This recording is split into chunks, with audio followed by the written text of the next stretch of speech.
మార్గదర్శి అయిన అన్నీ తనే. తనతో చాలా విషయాల్లో కలిసి పనిచేసాం. ఈ సినిమాలు తీయటంలో పనిచేసాం, అనేక సభలు నిర్వహించడంలో పనిచేసాం, అనేక టూర్లు, ముఖ్యంగా ఈ ఫిలిం ఫెస్టివల్స్కి, అనేక ఫిలిం ఫెస్టివల్స్కి వెళ్ళాం. అది బెంగళూరు కావచ్చు, చెన్నై కావచ్చు, హైదరాబాద్ కావచ్చు, ఢిల్లీ కావచ్చు, కైరో. మా సినిమా తీసుకొని కైరో వెళ్ళాం. అక్కడ ఫిలిం ఫెస్టివల్లో పాత నగరంలో పసివాడు వేయటానికి వాళ్ళు ఇన్విటేషన్ పంపితే నేను కుటుంబరావు ఓల్గా కలిసి వెళ్ళాం. ఇట్లా చాలా అద్భుతమైనటువంటి ఖరీదైనటువంటి అనుభవాలు ఉన్నాయి. పొద్దుటి నుంచి మనం మాట్లాడుకుంటున్నాం మానవ సంబంధాల గురించి. అయితే ఆవిడకి తెలుసు, మీకు అందరికీ కూడా చాలామందికి తెలుసు, మానవ సంబంధాలన్నీ కూడా ఆర్థిక సంబంధాలే అన్నాడు ఒక తత్వవేత్తలాగా. అయితే ఎంత ఆర్థిక సంబంధాలున్నా మానవ సంబంధాలు అనేటువంటి దానికి ఒక ప్రత్యేకమైనటువంటి కొంత స్థానం ఉంటుంది. వాటిల్ని తమకు అనుకూలంగా మార్చుకోవటానికి ఎప్పుడూ కూడా మళ్ళీ ఆర్థిక విషయాలు ప్రయత్నం చేస్తూ ఉంటాయి. మీకు అందరికీ తెలుసు, నిన్న మొన్న ఎవడో శివాజీ గారు పెద్ద పిచ్చివాగుడు వాగాడని చాలామంది పోస్టింగ్లు పెట్టేస్తున్నారు. కానీ దానిలో కూడా స్త్రీని సినిమా కూడా అన్ని దశల్లోనూ సరుకుగానే చూపిస్తుంది. అది దాని లక్షణం. సినిమా అనేది ఒక పెద్ద ఆర్థిక వ్యవస్థ. దానిలో మనం కూడా మనలాంటి చిన్న సినిమాలు కూడా బలైపోతాయి. ఇందాక చెప్పారు కదా, పెద్ద పెద్ద హాళ్ళల్లో వేశారు, వచ్చిన డబ్బులన్నీ హాల్ అద్దెలకు సరిపోయినాయి, సినిమాకి డబ్బులు ఏం రావు. అట్లాగే అది ఇంకొక వారం ఆడితే ప్రజలు, అంటే రిపీటెడ్ ఆడియన్స్, లేకపోతే ఒక మౌత్ టాక్ ద్వారా ఆడియన్స్ పికప్ అవుతారు కదా, ఆ టైంకి ఆ సినిమా ఉండదు.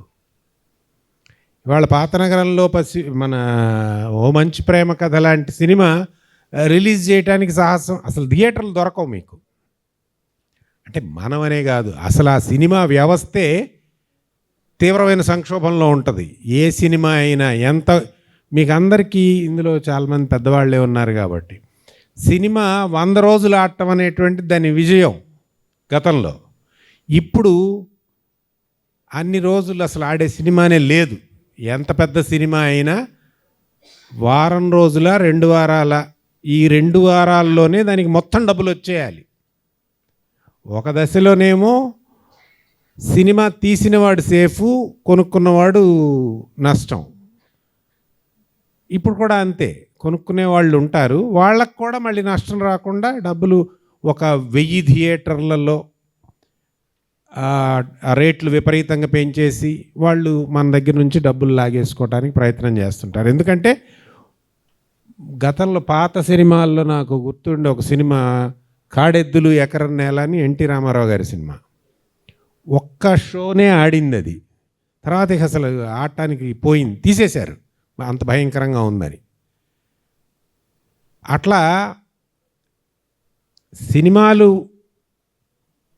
ఆడకుండా పోవటం అనేది ఒక విషయం అయితే, అసలు ఆడించటానికి థియేటర్లు దొరకకుండా, అట్లాగే ఆ డబ్బులన్నీ ఒక్క నిమిషంలోనే వచ్చేట్టు చేసుకునేటువంటి వ్యవస్థ అన్నమాట ఈ సినిమా మాయాజాలం. దానిలో ఇన్ని మంచి సినిమాలు తీశాడు ఈయన. వాటన్నిటికీ కూడా కథలు, పాటలు, మాటలు, స్క్రీన్ ప్లే ఇవన్నీ కూడా ఓల్గా గారు రాశారు. సరే, మనం కూడా ఒక ఆర్థిక సంబంధంలో ఉంటాం కాబట్టి, మనం కూడా కండిషన్డ్గా తయారవుతాం కాబట్టి, మనం కూడా వీలైనంత, ఇప్పుడు అదేదో చెప్తారు, మనకు అవైలబిలిటీ అంటే పిండి కొట్టి రొట్టె. ఉన్న సినిమాల్లో మంచి సినిమా అనుకున్న దాన్ని చూస్తాం, అసలు మంచి సినిమాలే లేనప్పుడు. కానీ మంచి సినిమాలే తీయాలి అనే ప్రయత్నం ఎవరు చేయాలి? ప్రభుత్వం ప్రోత్సహించాలి. మేము ఫెస్టివల్స్లో చూసేవాళ్ళం, ఇరాన్ నుంచి ఒక్క పనికి మాలిన సినిమా కూడా లేదు. అంటే చెడ్డ సినిమా కాదు, చౌ సినిమాలే అనుకునేది కూడా దాదాపు లేదు. ఫెస్టివల్స్కి వచ్చిన సినిమాల్లో ఎన్నో సినిమాలు చూసాం. అట్లా ప్రభుత్వాలు పట్టించుకోకుండా మంచి అనేటువంటిది సమాజంలోకి రావటం కష్టం. కానీ ఆ ప్రభుత్వాలను ఏర్పాటు చేయటంలో మనం బాధ్యత కలిగిన పౌరులుగా చక్కగా మన ఓట్లు అమ్మేసుకుంటున్నాం. అంటే మనం అంటే మీరు నేను అని కాదు, ప్రజలు. అంటే ఆర్థిక సంబంధాలు ఎంత దిగజారిని అనేటువంటి దానికి ఇదొక ఉదాహరణ. తర్వాత మనం మంచి విషయాల గురించి ఎంత మాట్లాడుకున్నా పెద్ద ప్రయోజనం ఉండదు. కాబట్టే ఇవాళ ఓల్గా రాస్తున్న సాహిత్యం ఎంత బలంగా ఉంది అని అనుకున్నా దానిలో ఉన్న మానవ విలువల్ని అర్థం చేసుకోవటంలో కానీ లేదా వాటిని ఆచరించటంలో కానీ మనందరికీ కూడా చాలా ఇబ్బందులు ఆటంకాలు ఉంటాయి. వాటిని అధిగమించేదానికే అంటే మనం మన జీవితాలని మార్చుకోవటానికి మనకి సహాయపడేదే సాహిత్యం. కాబట్టి అలాంటి మంచి మానవ సంబంధాలను నెలకొల్పుకోమని ఓల్గా చేస్తున్నటువంటి సాహిత్య కృషిలో మీరందరూ భాగస్వాములైనందుకు, ఈ వేదిక మీద మాట్లాడుతున్నందుకు, ముఖ్యంగా అసలు ఈ మీటింగ్ జరగదు, ఏడాళ్ళందరూ కలిసి పెడితే మీటింగ్ అవుద్దా? అట్లా కూడా ఉన్న ఇవి కూడా నేను విన్నాను. నిజంగా రారేమో జనమని 11:30 దాకా కూడా అనుకున్నా. కానీ మీరందరూ వచ్చారు. ఇది ఇంకా మంచి మానవ సంబంధాల పట్ల శ్రద్ధ కలిగినటువంటి వాళ్ళు ఇంకా చాలామంది ఉన్నారు అనటానికి ఈ సభ ఇంత విజయవంతంగా జరగటం అనేది ఒక కారణం.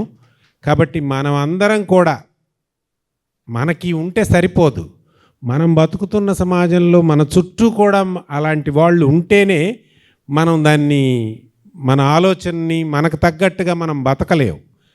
కాబట్టి అలాంటి ఒక సాంస్కృతిక విలువని నెలకొల్పటం ఇవాళ అవసరం కూడా. ఎందుకంటే చాలా పెద్ద ఎత్తున ఇవాళ టార్గెటెడ్గా, ఇంకా ముఖ్యంగా చెప్పాలంటే ఇవాళ ఖమ్మం జిల్లాలో సనాతన ధర్మాన్ని ప్రతిష్ఠించడానికి, ప్రజాస్వామ్య విలువలన్నింటినీ కూలదోయటానికి చాలా నమ్మకంగా శ్రద్ధతో పనిచేస్తున్నటువంటి యంత్రాంగం ఉంది ఇక్కడ. దాని ప్రభావానికి ఇవాళ రేపో ఇప్పటికే చాలామంది గురవుతున్నారు. ఇవాళ రేపు మన మెదళ్ళల్లో కూడా, మన చుట్టూ కూడా ఆ పనికి మాలిన విలువలు, కాలం చెల్లిన విలువలు మనల్ని చుట్టుముట్టబోతున్నాయి. ఈ సందర్భంలో ఈ సభ మనందరికీ కూడా కొంత ప్రేరణనిచ్చి మరింత ఎక్కువగా మానవ సంబంధాలని సరైన దిశలో మనమందరం కూడా 10 మందితో మాట్లాడి మానవ సంబంధాలని మార్చడానికి ప్రయత్నం చేసేదానికి ఒక స్ఫూర్తినిస్తుందని తెలియజేస్తూ నాకు ఈ అవకాశం ఇచ్చినందుకు స్వేచ్ఛావరణం వారికి కృతజ్ఞతలు తెలియజేస్తాను.